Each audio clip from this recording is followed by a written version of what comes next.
How are you, grade third graders? It's Wednesday, and we are going to take a look at our Scholastic News, the election 2020 edition, and who will win. So if you watched the debates last night, your parents may have made a decision on who they want to vote for this coming election. So let's take a look at our article for this morning. You're going to need your Scholastic News, this edition, along with your close reading questions for this particular article. So what we want to do is, before we read the article, let's take a look at those questions again. And the question that we have, the first question that we have is, what is the main purpose of the article? So when we read this article, or when you read this article, you need to be thinking about what was the intention, or why did the author write this article? What information did this article give you? And what was the purpose of it? So for number 2, it says, how are these year's rallies different from those of the past? Again, remember that headings and titles can really give you a big clue whenever it comes to being able to answer some of these questions, or look for an answer and where is it located in that particular section of an article. And then on number 3, it asks, how does the sidebar, and as we're reading we'll connect with that, a day in the life of a candidate connect to this article? That means, how is it related to it? What information do they give you? So we're going to go ahead and put those to the side for now, and we're going to look at our article.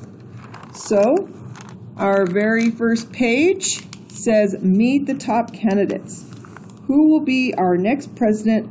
Voters will decide soon. And if you notice, underneath the picture of the president and the former vice president, you have some information here. It would be a good idea to take a look at that piece of information as you are reading. It might give you some understanding of who these people are. So let's take a look at our article. So it says, as you read, underline at least one way that candidates for president try to win the support of voters. So think about what a nominee or a candidate, sometimes they call them candidates or nominees, what did they do to help get people to support their votes? Think about that. Okay, let's go ahead and get started. Did you know a big event is coming soon to our country? On November 3rd, people in the U.S. will choose the next president. The president is the nation's top leader. Donald Trump and Joe Biden are the two main candidates for the job. Each man represents one of America's two biggest political parties. A political party is a group of people who have many of the same ideas about how the country should be run, which means that they have some general, overall, basic connections with one another on how they think things should be in our country. So whether they're a Democrat or a Republican, they have an overall idea of virtues or values that they hold dear to them. Hello, Trump. Now, this is a heading, and if you notice, it says, hello, Mr. Trump. So if you think about that, we would say, oh, okay, well, this is going to probably be about President Trump. Trump is the candidate of the Republican Party. He won the election in 2016 and is finishing a term as president. One term lasts 4 years. In the U.S., people can be president for up to 2 terms. That means they can have 8 years in the presidency. Before becoming president, Trump was a businessman and TV show host. He owns companies that build hotels and golf courses around the world. As president, he has signed hundreds of laws made by the U.S. Congress. He also created the Space Force, a new branch of our country's military. Now, as we go on, you will notice that the next heading talks about, hello, Mr. Biden. So we could probably glean or get an idea that in this next section of our article, we're going to be talking about the candidate of Mr. Biden. Biden is the Democratic Party's candidate. He was vice president under President Barack Obama from 2009 to 2017. Before that, he was a U.S. Senator for 36 years. He represented the state of Delaware and helped make laws for our country. Other names will also be on the ballot for president. They're called third-party candidates. They belong to the Green Party, the Libertarian Party, and other political parties. Okay, our next section is called Rally for Votes. So they're going to talk about how the president or the candidates are trying to get them to vote and how maybe possibly rallies are conducted. To get support, Biden and Trump are holding rallies to talk to voters. So a rally, if you look here down here at your words to know, meetings where people show support for something. So in this case, they're showing support for their candidate. Usually these rallies would take place in arenas filled with crowds. Candidates would normally meet with voters there and shake their hands, but because of COVID-19, they are switching to virtual events. Rallies will be held online. Biden and Trump will also face each other in debates. People will watch them answer questions about big issues like making sure everyone can get a good education. Their answers will help voters decide who to choose as our next leader. So, on these big issues, people listen to the ideas that each of the candidates has and then makes a decision on how they want to vote based on their political thoughts. So over here, you'll notice to the side, if you remember in question 3, it talked about a sidebar. This is what we call a sidebar.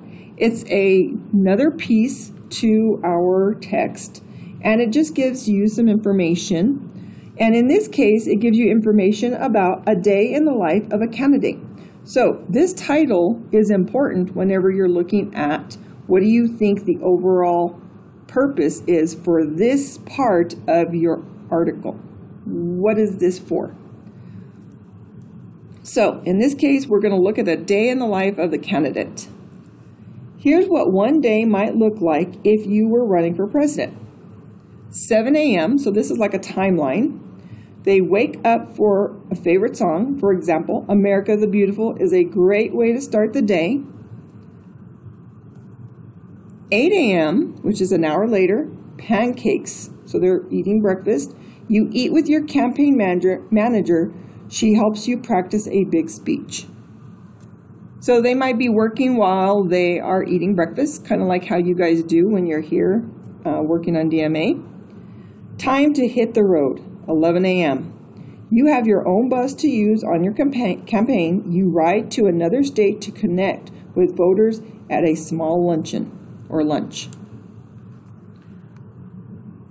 Then at 4 o'clock, hooray, volunteers.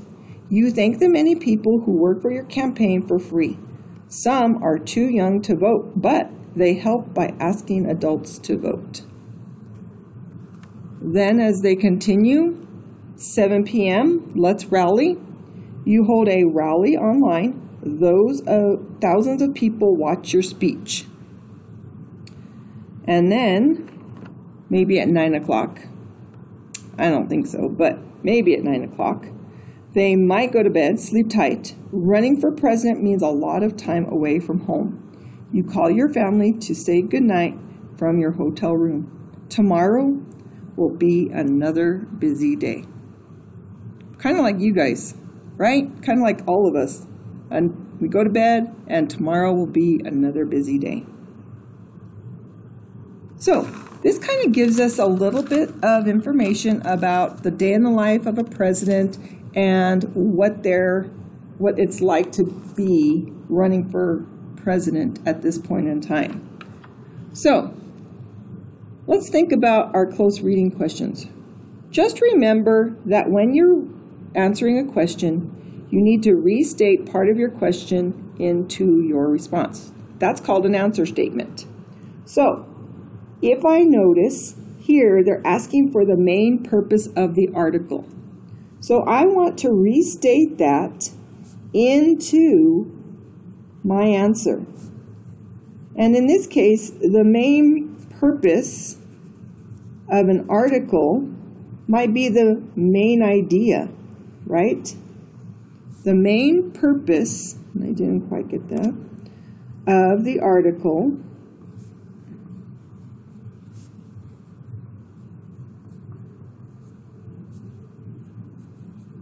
and is, and then we're going to answer that from this point. What is the main purpose of the article? Why did the author write this? What did they want you to learn from this? Or what information did they want you to know about the article?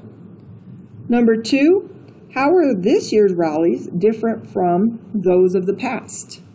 So, this year's rallies are different from those of the past.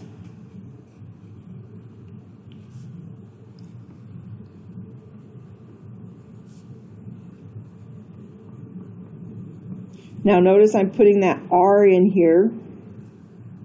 I'm just adding that in so that it makes sense. This year's rallies are different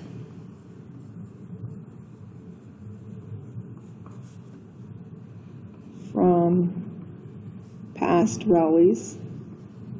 And I'm just kind of changing it up a little bit. Not much, but just a little bit. And then for number 3, remember they want you to look at the sidebar. So remember the sidebar is that little section on the side of your article.